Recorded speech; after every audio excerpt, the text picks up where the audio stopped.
third round of talks between Russia and Ukraine has ended with no breakthrough after nearly 2 weeks of fighting.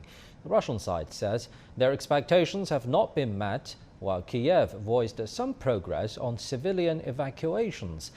It earlier rejected Russia's proposed humanitarian corridors, which were mainly to areas in Russia and Belarus.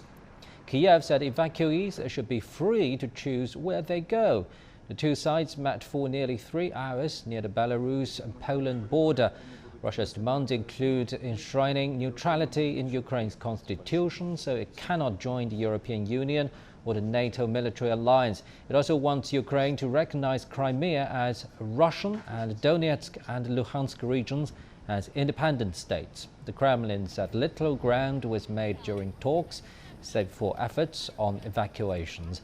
A Russian negotiator said another round of talks will take place very soon. Meanwhile, Turkey's foreign minister is set to host his Russian and Ukrainian counterparts on Thursday.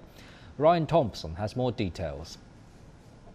The Ukrainian delegation saying that there is a bit of progress in these third rounds of talks, which seems to be consistent with the message each time. Of course, the first time they said they would agree to meet again, but had no major announcements. The second time they said they would instate humanitarian aid corridors. And this time it seems that those humanitarian aid corridors are still very much on the table. And we're actually going to have more precision, more logistical information about how to implement them. Because even though they were agreed to during the second round of talks, logistically it became challenging because both sides accused the other of breaking the ceasefire, which was necessary in order to allow for the safe exit of civilians and the safe delivery of key supplies like medicine and food.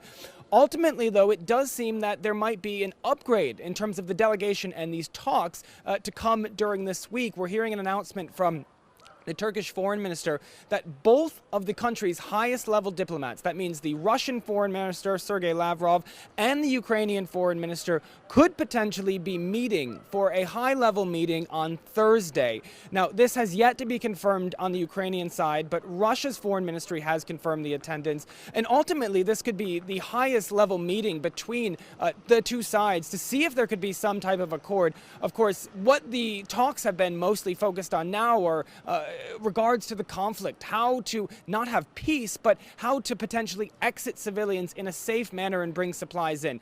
These meetings on Thursday would be a completely different tone because it would be recognizing government to government about what comes next. Ryan Thompson, CGTN, Poland.